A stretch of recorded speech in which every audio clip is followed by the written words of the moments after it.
Corona के कुल मरीजों में 75% मरीज 5 राज्यों महाराष्ट्र, पश्चिम बंगाल, केरल, दिल्ली और तमिलनाडु से आए हैं। महाराष्ट्र में 9,170, पश्चिम बंगाल में 3,451, केरल में 2,676, दिल्ली में 2,716 और तमिलनाडु में 1,155 कोरोना पॉजिटिव केसेस अभी तक हमें मिल चुके हैं। अगर देखा जाए तो हमारे देश में पिछले 7 दिनों के अंदर कोरोना संक्रमण के मामले बहुत तेजी से बढ़े हैं। 25 दिसंबर को 6,987 मामले सामने आए, 26 दिसंबर को 6,531, उसके बाद 27 दिसंबर को 6,358 हो गए, 28 दिसंबर को 9,195, 29 दिसंबर को 13,154 मरीज पॉजिटिव मिले और 30 दिसंबर को 16,764, 31 दिसंबर को 22,775 नए कोरोना संक्रमित हमें मिले। और जहां तक हमारे देश में ओमिक्रॉन वेरिएंट के मरीजों का प्रश्न है तो आंकड़े सिर्फ उनके ही उपलब्ध हैं जिनकी जीनोम सीक्वेंसिंग की रिपोर्ट आ चुकी है। रिपोर्ट के अनुसार पिछले 24 घंटे में ओमिक्रॉन के 187 मरीज देश में मिल चुके हैं। हमारे देश में फिलहाल 1,502 मरीज ओमिक्रॉन संक्रमित हैं। मतलब यह हुआ कि यह आंकड़ा बहुत तेजी से बढ़ चुका है। इस वक्त हम आपको सीधे मेदांता अस्पताल में सेंटर फॉर चेस्ट सर्जरी के चेयरमैन डॉक्टर अरविंद कुमार के पास लिए चलते हैं जो हमारे साथ हैं। डॉक्टर अरविंद नमस्कार, बहुत धन्यवाद सर। आज हमारे साथ आपका रहना यहां इसलिए महत्वपूर्ण है कि हम आपसे पिछले कई दिनों से बात कर रहे हैं, आप चेता रहे हैं। ये देश में क्या कोरोना विस्फोट है, क्या तीसरी लहर आ चुकी है और ये कितना खतरनाक है इस तरह से कोरोना पॉजिटिव संक्रमितों का डॉक्टर कुमार आंकड़ा बढ़ना। सईद जी, मैं आपके सवाल का जवाब दूं इससे पहले आपको, आज तक के सभी स्टाफ को और आपके सभी दर्शकों को नव वर्ष की हार्दिक शुभकामनाएं। सर बहुत धन्यवाद। आपके लिए भी नव वर्ष शुभ हो, मंगलमय हो और आपके साथ साथ हमारे हर देशवासी के लिए भी हम यही कामना करते हैं सर। हम सबके लिए शुभ हो और स्वस्थ हो, इस कामना के साथ हम इस प्रोग्राम की शुरुआत करते हैं। जी।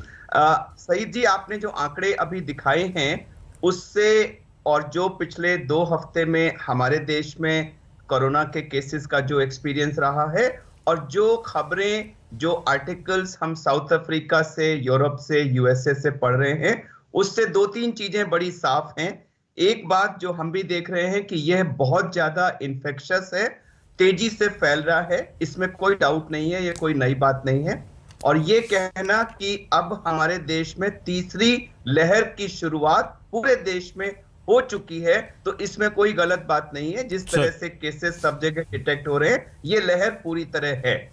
एक ही चीज जो अब तक, और मैं इस वर्ड को दोबारा बोलूंगा, अब तक जो सामने आई है कि जो केसेस अब तक हमारे पास आए हैं वो प्रायः माइल्ड नेचर के हैं और उनमें सीरियस डिजीज, ऑक्सीजन की रिक्वायरमेंट वगैरह अभी नहीं हुई है। लेकिन इस सेंटेंस को मैं पूरा करूंगा इस चेतावनी के साथ कि जब डेल्टा की लहर शुरू हुई थी तो उस समय भी शुरू में हमें ऐसा ही लगा था कि ये माइल्ड है, लेकिन जैसे जैसे केसेस बढ़े उसका प्रकोप हम सब ने देखा। इसलिए इसके बारे में फाइनल वर्ड मेरे ख्याल से अभी आना बाकी है। तो सर इसका मतलब ये हुआ कह करके डॉक्टर कुमार सीरियसनेस को हम कम ना करें। सही जी। सर इसका मतलब ये हुआ, आप सीधा साफ ये चेता रहे हैं कि हम नहीं जानते कि कल अगर ये मामले बिगड़ने लगे, हम नहीं जानते कि कल हॉस्पिटलाइजेशन ज्यादा होने लगा, हम नहीं जानते कि कल हमारे पेशेंट्स गंभीर होने लगे। आप सीधे सर ये कहना चाह रहे हैं? जी, मैं ये कहना चाह रहा हूं कि अब तक जो एक्सपीरियंस है वो माइल्ड है, लेकिन हम इसको माइल्ड समझ के, मैंने ये नोट किया है काफी लोगों से बात करने में और टीवी चैनल्स पर भी प्रायः मैसेज ये दिया जा रहा है कि ये माइल्ड है और इसको हम हो जाने दें और ये एक हवा के झोंके की तरह निकल जाएगा। तो मुझे लगता है कि ये बहुत बड़ी गलती होगी, क्योंकि इससे कॉम्प्लेसेंसी आ जाएगी और लोग जो हैं, जो इसके कोविड अप्रोप्रिएट बिहेवियर है उसमें कोताही बरतने की तरफ जाएंगे, जो शायद हमारे लिए नुकसानदायक हो सकता है। सर आप बिल्कुल ठीक कह रहे हैं। हमारा उद्देश्य सिर्फ ये था डॉक्टर कुमार की पैनिक ना हो, लोग घबराएं नहीं, लेकिन हम आपसे सहमत हैं और कई बार आपसे जब बात हुई है तो हमने भी ये कहा है कि हम बहुत बड़ी गलती कर रहे हैं अगर इसे हल्के में ले रहे हैं। तो अगर हम इसे सर्दी जुकाम समझ रहे हैं तो बहुत बड़ी गलती कर रहे हैं। ये जो बाजारों में भीड़ उमड़ रही है सर, ये कितनी खतरनाक है? ये जो रैलियों में, पॉलिटिकल रैलियों में भीड़ उमड़ रही है, कितनी खतरनाक है? ये हमारे देश को कितने बड़े संकट में डाल सकती? सईद जी, बाजारों में बढ़ती हुई भीड़, लोगों का फिर से पार्टियों की तरफ अक्सर होना, और जो पॉलिटिकल या दूसरी किसी भी तरह की लार्ज कॉन्ग्रीगेशंस जो हो रहे हैं, ये कुछ हमें उसी बात का आभास दिखा रहे हैं जैसा कि 2021 के शुरू में जनवरी फरवरी में हुआ था, और धीरे धीरे हमारे नंबर्स बढ़ रहे थे, लेकिन हमने ये चीजें कम नहीं की और वो जाकर के एक विस्फोट का रूप ले गया।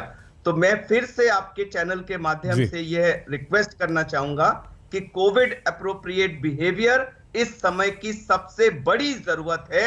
मास्क, सोशल डिस्टेंसिंग को हम किसी कीमत पर गो बाई ना करें, और कोविड का वैक्सीनेशन वो भी एक सशक्त हथियार है। बहुत से लोग ये मान रहे हैं कि सर वैक्सीन का क्या फायदा, उसके बावजूद भी तो ओमिक्रॉन हो जाएगा। तो होने का इंसिडेंस कम है, और होने की सूरत में उसके सीरियस होने, डेथ होने की संभावना ना के बराबर है। इसलिए वैक्सीनेशन से बहुत बड़ा फायदा है। उसको जितने लोगों ने ना लगवाया है वो शीघ्र अतिशीघ्र वैक्सीनेशन जरूर लगवाएं। डॉक्टर अरविंद कुमार, बहुत धन्यवाद सर हमारे साथ एक बार फिर से जुड़ने के लिए, और आज तक पर बहुत बेबाकी से हमें चेताने के लिए, हमें सावधान करने के लिए, देशवासियों को आगाह करने के लिए डॉक्टर अरविंद कुमार हमारे साथ थे। हम भी आपसे कहेंगे, जब तक ज़रूरी ना हो हम तो ये कहेंगे कि घर में ही रहिए, अपने बच्चों को, परिवार को, माता पिता को, देश को बचाइए।